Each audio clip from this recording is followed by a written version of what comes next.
This episode is brought to you by Fox One.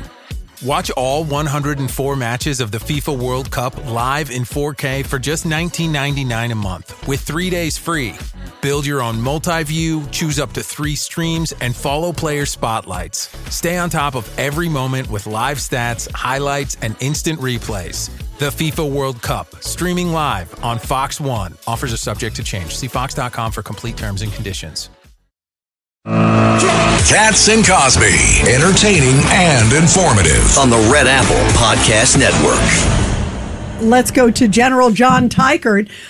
General, fill us in. Where do you think things are going from here? Because there was just a post from President Trump talking about disappointed, obviously, very much with Iran, who wouldn't be. Then you got Israel, Hezbollah. What's the next 60 days going to look like? Oh, no, first I want to ask the general his opinion. I've asked everybody else. Oh, yeah, I know what you're going to ask. If one of our allies is double-crossing us and feeding money to Iran, do you have a gut feeling who it could be? John and Rita, thanks for having me. I can't imagine that anything like that would be happening without at least back channel notification to the United States. So I'm not tracking that. I'm not going to hazard a guess, but I would have to believe if anything like that is happening, then there has been some notification and some approval from the United States for them to be doing that. Well, I guess we got to take one day at a time. I mean, the truth is, we don't know what the truth is. That's true. And I'll tell you, going back to Rita's question, the reason President Trump is rightfully concerned, especially disappointed with respect to Iran, is that Iran walked out of the willingness to meet face-to-face in Switzerland today.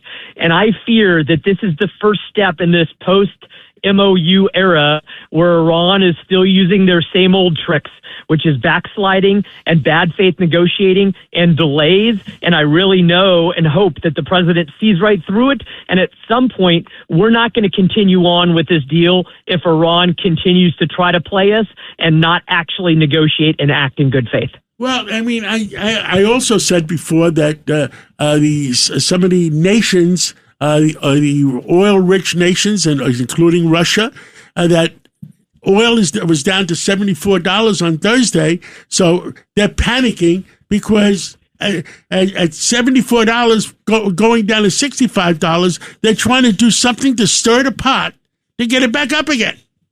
Well, I wouldn't doubt that at all, especially Russia. They're the ones that have benefited most from high oil prices and to some extent the lifting of sanctions on their oil exports. And we better keep a keen eye. And if they start meddling in our business here between us and Iran, then we need to drop the hammer in an appropriate way, and economically is the right way for them. You know, it's been interesting, General Teichert, sort of as you're talking about Russia, in the last 24 hours, they have been getting pounded by Ukraine. And everyone's wondering, where's this going to? So it's been an interesting dynamic to see what's been happening there. They hit an oil refinery. I mean, that was amazing. You see the tank of it like flying up. So it's intensifying between Russia and Ukraine. What do you think's happening vis-a-vis there, to John's point, as we're watching what's happening with Iran? Well, I think it's fascinating that actually in 2026, Russia has lost ground in Ukraine, and they're getting desperate. And now that Ukraine proved again last night that they not only have the capability, but the capacity to reach out and strike Moscow and strike targets in Moscow in the heart of Russia, that's going to potentially stir the pot, but maybe also force Putin to try to find an off-ramp because he is hemorrhaging, Russia is hemorrhaging, and they are losing right now, no doubt. Ed Cox. Question. How long do you think it would take for the Gulf states to establish defenses working with Ukraine and others with respect to drones and other weapons that they're not used to being attacked by? Well, I think it's awesome that Ukraine came to the Gulf countries' aid and helped them understand how do you counter drones, because Ukraine's been fighting this war now for 4 years and they are the world's experts. So now the Gulf countries owe them. And I think based on the goodwill that has been accumulated there, that they, the Gulf countries, are going to provide massive amounts of financial support. And that could easily tip the tide to help Ukraine finally have the capacity they need to do something that Russia realizes they need to stop. Otherwise, they're going to keep hemorrhaging.